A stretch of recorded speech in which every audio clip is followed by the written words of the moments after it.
Hello दोस्तों, स्वागत है आपका आपके अपनी यूट्यूब चैनल एग्ज़ाम पॉइंट पर।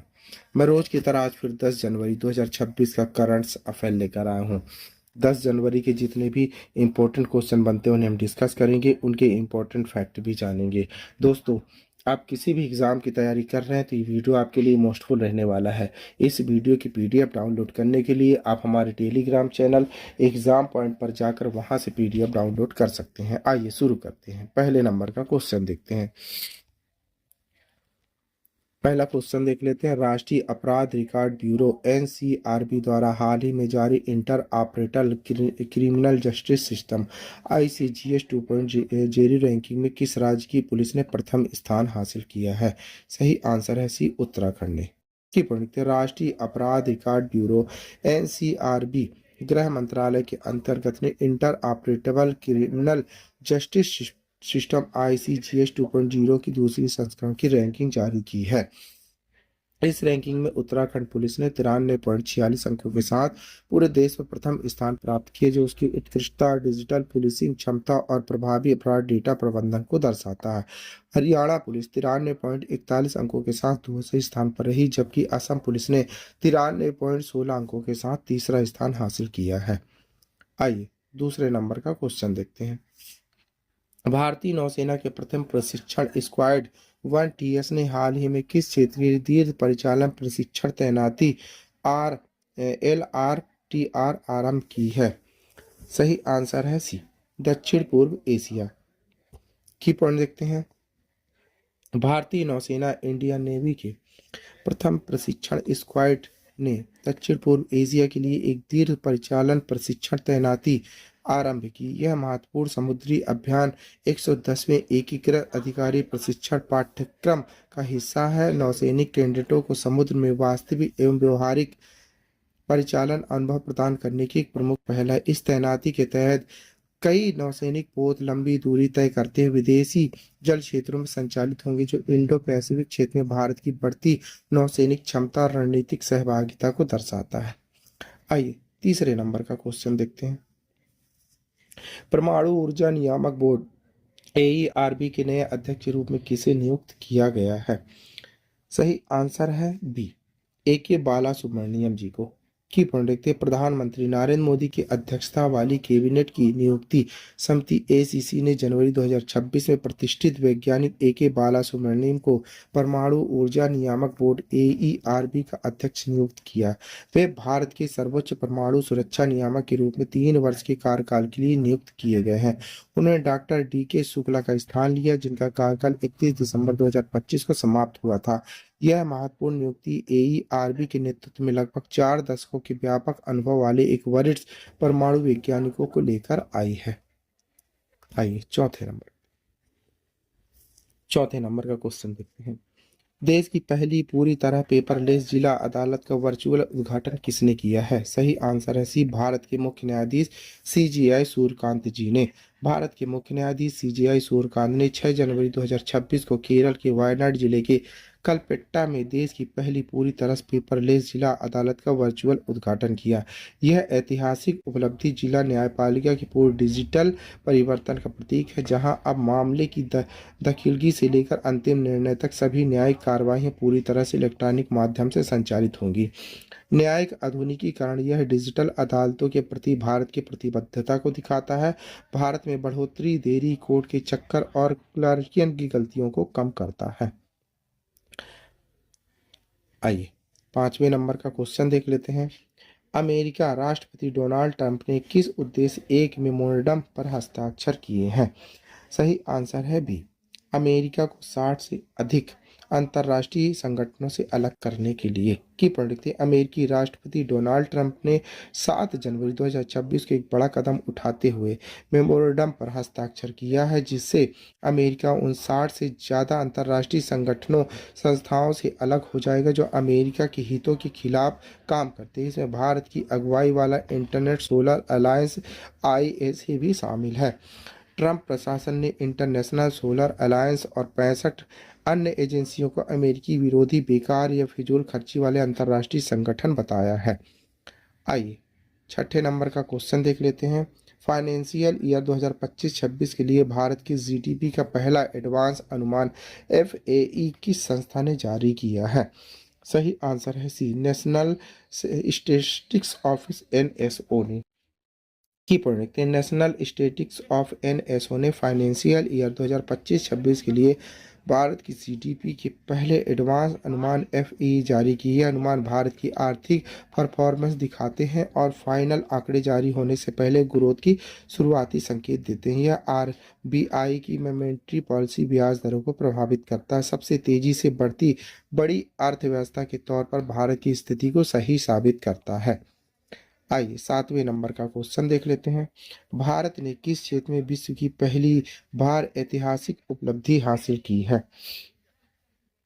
सही आंसर है बी, बायोबिटुमेंस का व्यावसायिक उत्पादन। की प्रणीत भारत ने एक ऐतिहासिक वैश्विक उपलब्धि हासिल की जब यह सड़क निर्माण के लिए बायोबिटुमेंस का व्यावसायिक उत्पादन करने वाला दुनिया का पहला देश बन गया। यह क्रांतिकारी सफलता सतत अवसंरचना विकास में एक महत्वपूर्ण उन्नति को दर्शाती है और भारत के स्वच्छ एवं पर्यावरणीय रूप से जिम्मेदार राजमार्गों के दृष्टिकोण की दिशा में एक परिवर्तनकारी कदम है। इस उपलब्धि की घोषणा केंद्रीय सड़क परिवहन राजमार्ग मंत्री नितिन गडकरी ने नई दिल्ली में आयोजित CSIR टेक्नोलॉजी ट्रांसफर समारोह में की। यह विकास भारत की स्वदेशी वैज्ञानिक नवाचार क्षमता पर्यावरणीय चुनौतियों को सतत विकास की अवसरों में बदलने की प्रतिबद्धता को स्पष्ट रूप से प्रदर्शित करता है। आइए 8वें नंबर का क्वेश्चन देख लेते हैं। संयुक्त राष्ट्र यूएन ने किस वर्ष को अंतर्राष्ट्रीय वर्ष चारागाह और पशुपालन घोषित किया है? सही आंसर है सी, 2026। की पढ़ लेते हैं। संयुक्त राष्ट्र ने 2026 को अंतर्राष्ट्रीय वर्ष चारागाह पशुपालन वर्ष घोषित किया, जो दुनिया के कुछ सबसे कम ध्यान दिए जाने वाले किंतु अत्यंत महत्वपूर्ण पारिस्थितिकी तंत्रों पर प्रकाश डालने का एक ऐतिहासिक निर्णय है। यह घोषणा वैश्विक जलवायु कार्यवाही में एक महत्वपूर्ण असंतुलन को संबोधित करता है, जहां वनों को असमान ध्यान वित्तीय संसाधन प्राप्त होते हैं, वही घास के मैदान शवाना जो कार्बन अवशेष जैसे विविधता संरक्षण जलवायु लचीलापन के लिए समान रूप से महत्वपूर्ण है। आइए आगे बढ़ते हैं।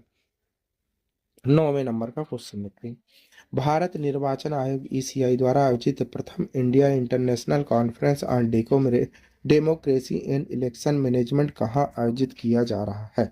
सही आंसर है बी, भारत मंडपम नई दिल्ली में।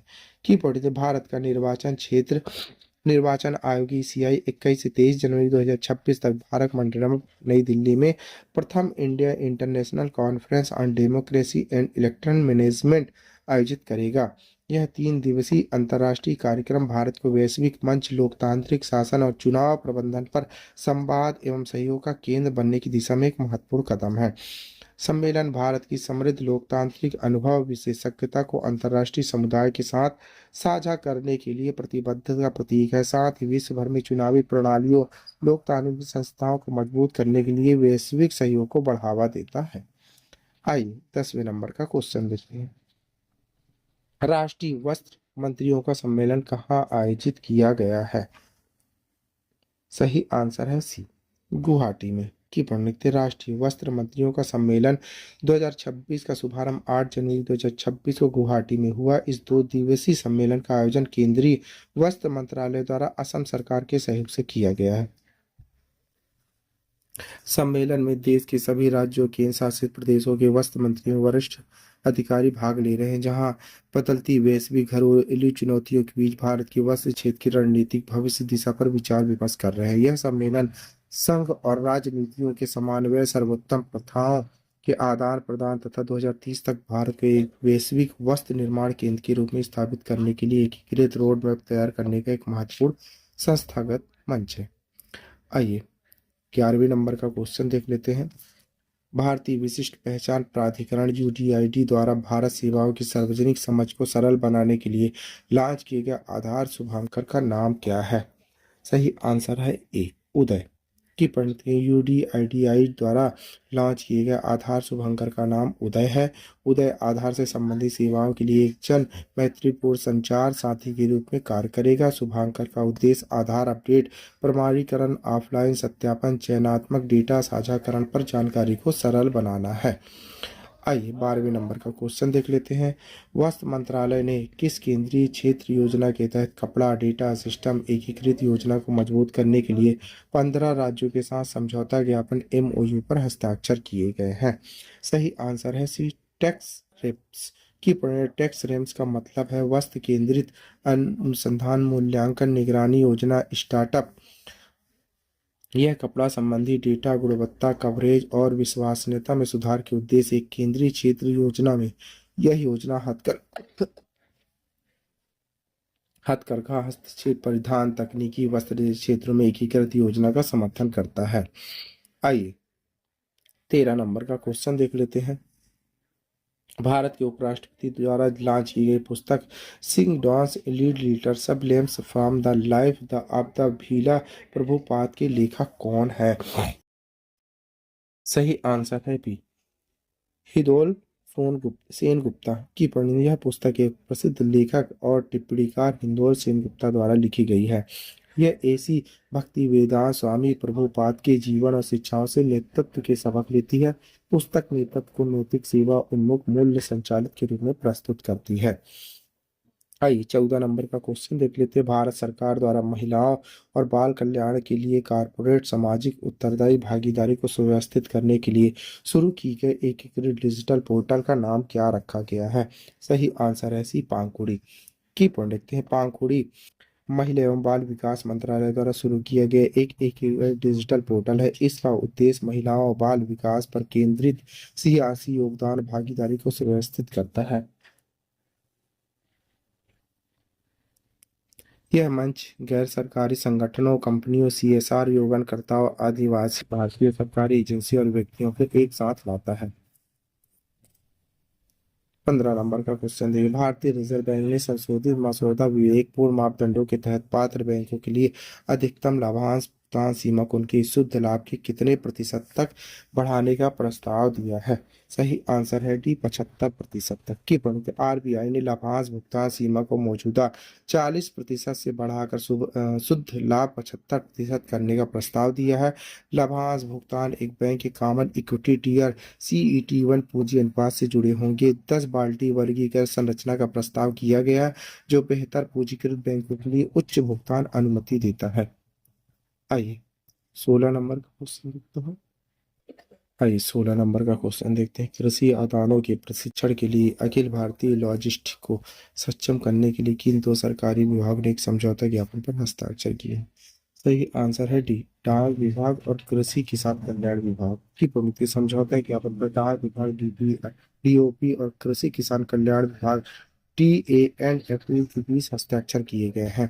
यह समझौता नामिक प्रयोगशालाओं में कीटनाशक बीज उर्वरक को नमूने के अखिल भारतीय परिवहन को सक्षम बनाता है। इंडिया पोस्ट का 1.60 लाख से अधिक डाकघरों का व्यापक नेटवर्क अंतिम मेल लॉजिस्टिक का समर्थन करेगा।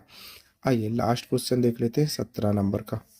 भारतीय प्रतिभूति विनिमय बोर्ड सेबी ने निवेशक शिक्षा सामग्री स्टॉक मूल्य डेटा के उपयोग पर एक समान समय अंतराल प्रस्तावित किया है। प्रस्तावित समय अंतराल क्या है?